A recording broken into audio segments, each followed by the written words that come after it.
그럴 때 자연스럽게 생각이 나잖아요. 저만 나나요? 안녕하세요. 인생 꿀팁 성장 지향 유튜버 토미니터 TV의 토미입니다. 저는 2019년 4월 15일부터 11월 16일까지 약 7개월간 금욕 생활을 한 경험이 있는데요. 그때를 회상하면 제 인생의 황금기라고 할 수 있을 정도로 하루하루 효율이 높았습니다. 모든 남성분들이 자신의 한계를 깨기 위해서 금욕 생활을 인생에서 단 한 번쯤은 경험해 봐야 한다고 말씀을 드리고 싶습니다. 제가 금욕을 하게 된 계기는 우연히 한 기사를 봤는데요. 한 중국인 청년이 성욕에 힘들어하다가 결국 자신의 성기를 자른 충격적인 내용입니다. 우발적인 행동으로 병원에 갔지만 잘라진 일부를 챙기지 못해서 결국 그 기능을 상실했다는 아주 안타까운 내용이네요. 저 또한 의도적이지 않은 성욕에 의해서 이성적인 판단이 안 될 때, 그리고 생활이나 목표한 일에 집중이 잘 되지 않을 때 자괴감을 많이 느끼는 편입니다. 그러다 문득 이거 한번 참아봐, 오기가 생겼습니다. 이걸 견디면 누구보다도 강한 사람이 될 것 같은 느낌을 받았어요. 그래서 바로 결심을 했고 마지막 회식과 함께 금주와 금욕 생활을 병행하게 되었습니다. 금욕으로 인한 보상에 대해서 말씀드리겠습니다. 첫 번째, 덜 피곤합니다. 저는 평소에 면역력이 약한 편이라 피곤함을 많이 느끼는데요. 그 피곤함이 훨씬 줄었습니다. 흡연을 하시는 분들이 금연을 장기간 했을 때 몸이 가벼운 느낌이 있거든요. 그거랑 좀 비슷한 것 같습니다. 저도 금연을 오랫동안 한 경험이 있거든요. 두 번째, 하루의 질이 엄청 높아집니다. 제가 하루하루 열심히 사는 게 루틴화가 되어 있으면 성장에 큰 탄력을 받습니다. 성장에 대한 관성이 생기는 것이죠. 그런데 만약 음란물로 인해서 제 하루가 망가져버리면 그 루틴이 깨져버려서 시간을 허비하게 되거나 또 다시 루틴을 돌려놓기 위해 엄청난 에너지가 소모가 되겠죠. 금욕을 하면 가장 크게 인내해야 될 것 중 하나가 사라지니까 스트레스도 줄고 따라서 하루의 질도 높아지게 됩니다. 세 번째, 자존감이 올라갑니다. 자위를 하면 피곤하기도 하고 묘한 죄책감이 올라와서 스스로를 더욱더 비참하게 느끼게 되는데요. 특히 아름답지 않은 그런 영상을 보고 그랬다면 그 비참함은 더욱 커지죠. 그런데 금욕을 하면서 영상도 안 보고 하루하루 또 보람차게 살게 되니까 자연스럽게 자존감은 올라가게 되죠. 자, 그럼 7개월간 금욕을 하면서 저를 가장 힘들게 했던 성욕과 몽정에 대해서 말씀드리겠습니다. 금욕을 하면 성욕이 아주 폭발할 것 같다고 다들 생각을 하실 텐데요. 이게 반은 맞고 반은 틀립니다.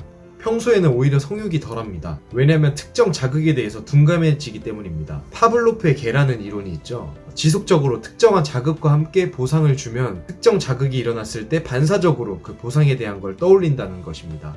예를 들어서 부모님이 집을 비우시거나 갑자기 약속이 취소돼서 아주 시간이 많아질 때, 그럴 때 자연스럽게 자유 생각이 나잖아요.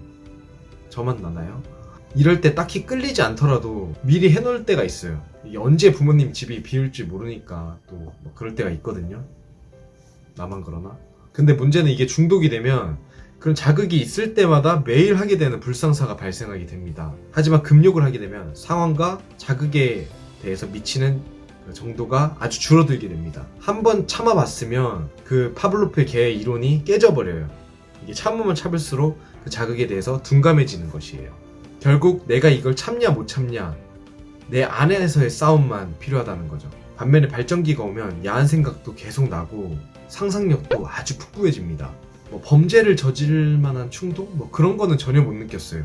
그런데 확실히 길 가다가도 모르는 여성들의 특정 부위를 이렇게 쳐다보고 싶은 욕구가 생기더라고요. 저는 평소에 남들을 잘 쳐다보는 편도 아니고 모르는 사람들을 그렇게 몰래 쳐다보는 거에 대해서 불편함과 부끄러움을 느끼는 편이어서 좀 내적 갈등이 되게 심하게 일어났었어요. 좀 그런 날이면 집에서 푹 쉬면서 멍 때리거나 책상에 앉아서 집중은 안 되겠지만 계속 무언가를 하려고 했어요. 근데 심할 때는 이게 침대에 엎드려 있다가 이게 살짝 닿기만 해도 알 수 없는 욕구가 제곱의 제곱으로 막 급격하게 올라가니까 조심하시면 좋을 것 같습니다.